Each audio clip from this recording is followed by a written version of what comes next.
For watching. We appreciate you. Please subscribe.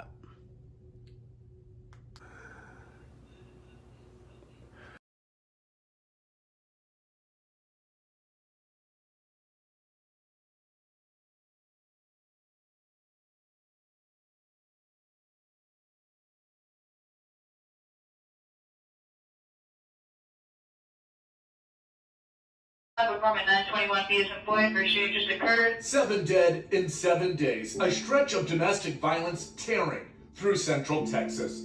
Monday, March 7th, Killeen firefighters rushed to a house fire only to find Robin Ashford's body inside. Soon, it's actually a homicide investigation as police zero in on the woman's boyfriend.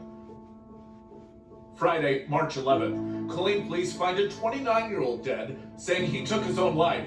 But a short distance away, they soon find a 25-year-old Neosha Johnson. The man's girlfriend, police believe he killed her before shooting himself. Saturday, March 12th, cousins Michaela Martin and Alyssa Whitfield are killed inside their home in Killeen. Police say Michaela's stepfather pulled the trigger. And finally, Monday, March 14th, Teresa Vise and Kimberly Gorski are shot to death in a Waco apartment. Authorities say Gorski's husband, who is also Vice's son, is responsible for their murders. Every one of these deaths tragically tied to domestic violence, a growing crisis now impacting Central Texas. This is not going to be your normal 10 p.m. newscast. Tonight, we want to shed a light on something that's sadly happening far too often in our communities: domestic violence. Now, the odds are good it's happening somewhere in your neighborhood right now. Maybe it's even happening to someone you know or yourself. Tonight, we're focusing on what to look for and how you can get help. Now, if you need help, don't be afraid to ask for it. All night long, we'll have the National Domestic Violence Hotline in the top right of your screen. If you scan the QR code there, it'll also take you to the hotline's website. This year, Killeen has racked up nearly a dozen murders in just 3 months. Through all of last year, they only saw 18. Police say domestic violence is playing a direct or indirect role in a lot of these. Tonight, 25 News reporter Jarrell Baker tells us more about the sharp rise. Unbelievable. We never think of it hit a home. We never think of it hit a house. A city in tears after weeks filled with deadly violence, including a string of 5 deaths in 7 days earlier this month. I know that she's in a better place. They should look down on us.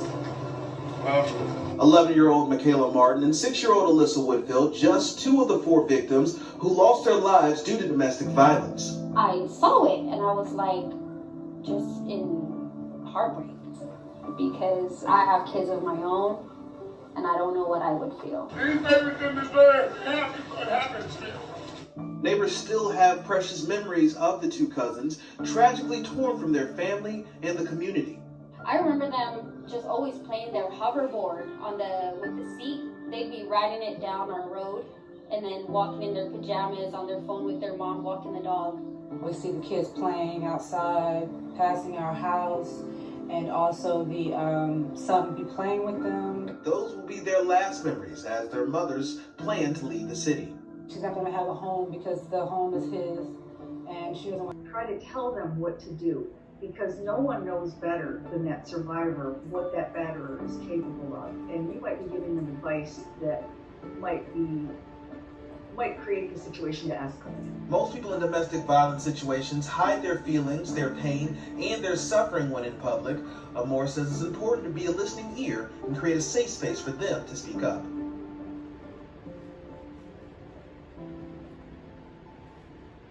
Due to the rise in domestic violence cases the last few years, police departments in Central Texas are changing the way they respond to crime. For Waco PD, its Victim Services Unit takes a survivor approach. 25 News reporter Alicia Nespreto gives us an inside look. Domestic violence, a growing concern around the country and right here in Waco. That's where the award-winning Waco PD Victim Services Unit comes in. We're a resource for victims and witnesses of crime. They visit with an average of about 600 victims in person each year, plus an additional 1,500 phone calls. Now, of those numbers, about a quarter of them do deal with domestic and family violence. It happens with your neighbors, with your coworkers. You may not always know about it. Your victims typically are afraid to speak out. there's a safety concern. Elizabeth says between the fear and manipulation from an abuser, it takes an average of 7 police visits before a victim will ask for help. Typically with the family violence victims, you can see a pattern that has to kind of play out. They have to reach a limit and have to be done with it. Once they do reach that limit, victim services can help direct them to resources like counseling, financial assistance, and places like the Family Abuse Center. They offer housing and support for men and women of all ages on their path to recovery. We are all creatures of belonging and wanting to have support from others. And if we feel isolated and feel like there's no one to turn to, it's very easy to continue to stay stuck and feel like there's no one to turn. Victims in Waco do have options for help, and there's hope for healing as soon as they're ready to accept it. Coming here, being able to say enough is enough, wanting to work towards putting your life back together. Our staff here is available and ready to help support you in whatever you're needing to get to that place to become free from domestic violence. And for those who aren't ready yet, hope is just a phone call away. Chances are someone you know is a victim. According to the National Coalition Against Domestic Violence, 20 people are abused by an intimate partner every minute in the U.S. That equals more than 10 million people every year. A third of women and a quarter of men are victims of domestic violence. It is not just the big cities that are noticing and talking about domestic violence more recently. Rural areas know the pain all too well. Out in Coryell County, one Gatesville group is staying silent. No more. Main Street in Gatesville looks a lot like it did years ago.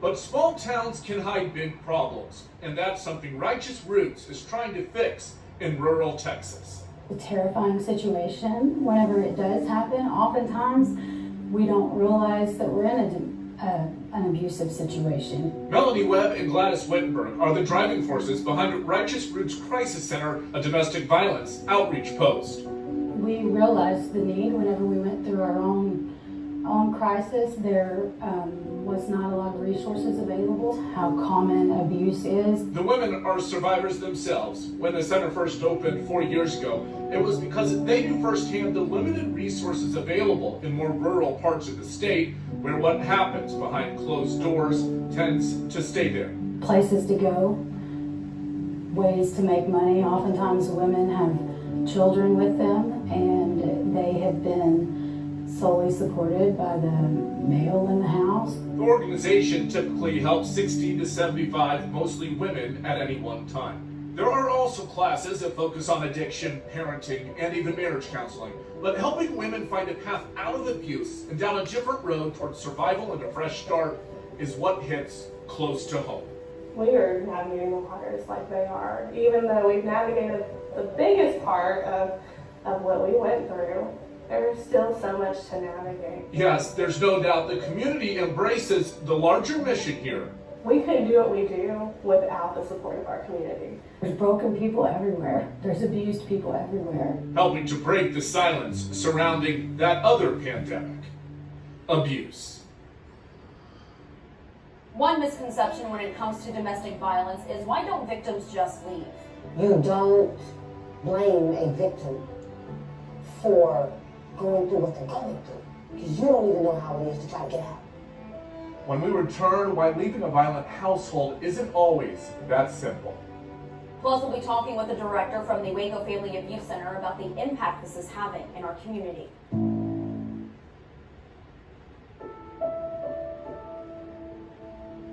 Over the past year and a half, you've probably seen our coverage of Sakira Young. Her mother says she lost her life at the hands of her boyfriend back in 2020. 25 News reporter Andrew Lemparski sat down with her to talk about her daughter and why she wants to change the way we talk about victims. Prom photos are supposed to bring a smile to most mothers' faces. Her prom picture that everyone sees with her in the white dress, she looks like an angel. But for LaToya Wells, this photo of her daughter, Sakira Young, brings pain. Because I'm already knowing she didn't show up for prom. She showed up for pictures, but she didn't show up for prom. Because she was calling her phone and making threats for her to come home. Sakira's mother says she was trapped in a violent, abusive relationship with her high school boyfriend for 3 years. I don't think she really realized it was like that until she was so far in. It was just so hard to get out of it. The then 21-year-old was killed just a year and a half ago. Her mother says it was while she was trying to escape. The ending Wells says most victims fear most. Right now, today, I would rather be talking to people about how my child got away, not about how she did it. Wells is now an outspoken advocate for domestic violence victims. She wants people to understand that victims often feel trapped and have no escape. It's not a smart thing to say, you know, she should have got out or she should have this. And no, the whole thing is, he shouldn't have killed her. Her daughter's alleged abuser and killer now in jail, awaiting trial. I'm not a person to sit and say I want someone's life to be taken. But in a situation like that, it's just so sad when the aggressor is the one that is still alive. And she didn't deserve to lose her life behind any of that. While she may not physically be here, Sakaira lives on through the Forever Young Scholarship Foundation created by Tracy and Keith Guillory. And just knowing that she wasn't able to continue on makes me want to work harder, especially getting the scholarship and everything. I feel happy, you know, that I could, in a way, carry on what she couldn't do.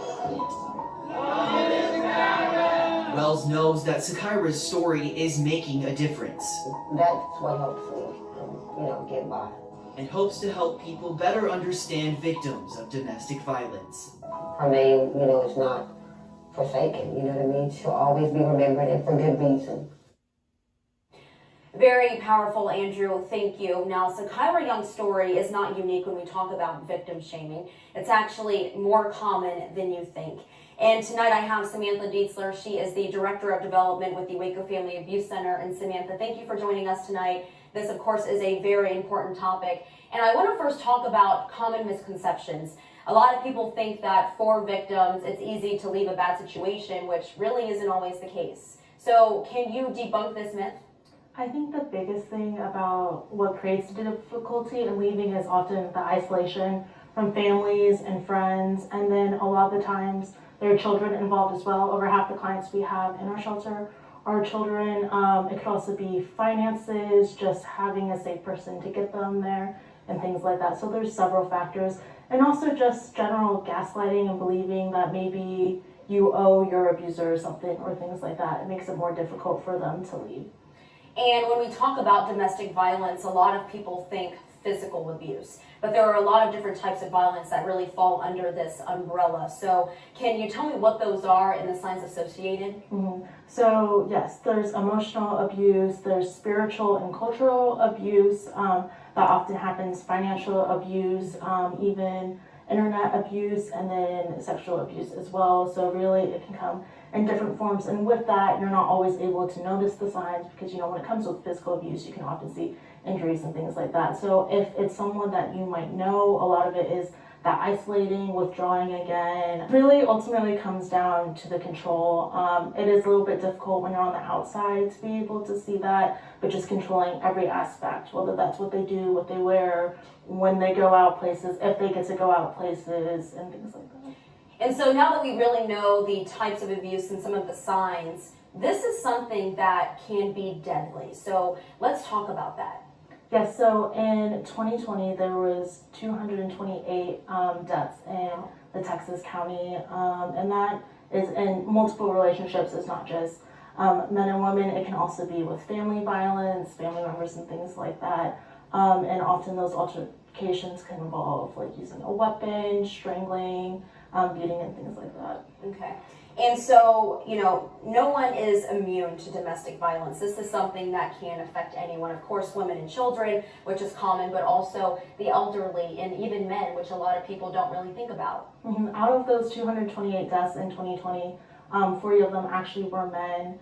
And then also in terms of LGBTQ plus relationships, because we hear so much about heterosexual relationships where the abuser is male and female, a lot of the times people in these relationships who might not be in a heterosexual relationship don't believe that it's happening to them because we're so used to seeing this other relationship, and they're also already fighting bias and stigma throughout the relationships in general, so sometimes it's harder for them to realize that they're in a situation like that.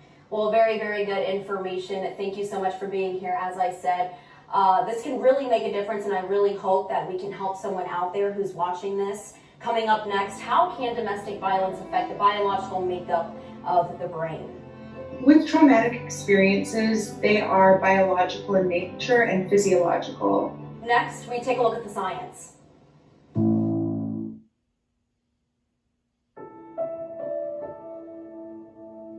Welcome back to our 25 News Domestic Violence Special. If you're just now joining us, Samantha Dietzler from the Waco Family Abuse Center is here with us tonight discussing how domestic violence impacts our brains. So Samantha, science actually shows that recurrent abuse really changes the physical makeup of our brains. And so can you explain to me the issues or mental health problems that you see in victims that come to you? Yeah, so the biggest thing is trauma and PTSD, and that extent is going to depend on how long they were in that relationship and how intense the abuse was. A lot of the times the response targets the brainstem, so the fight or flight response, and then the temporal lobe, so the emotions that come from that. So in instances of abuse, you will have like a chemical rush and everything, which kind of recircuits everything. So some of those effects that we see as a result of the PTSD is more anxiety, more depression sometimes, personality disorders and switching like that, suicide ideation. And this can really affect especially children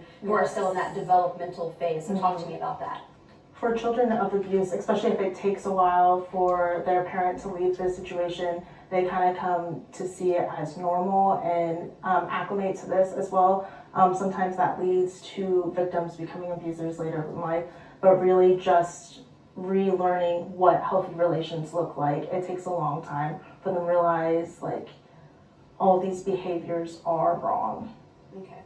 Well, Samantha, again, thank you for providing this insight tonight. This is a very, very important topic, and as I said prior, I really hope that this can help just one person. Well, as you just heard, domestic violence can change the development of the brain. Our Austin Walker takes a deeper look at the science. The brain is complex. It does a lot. Everything from telling you how to tie your shoes to how to feel. It tells you what to think.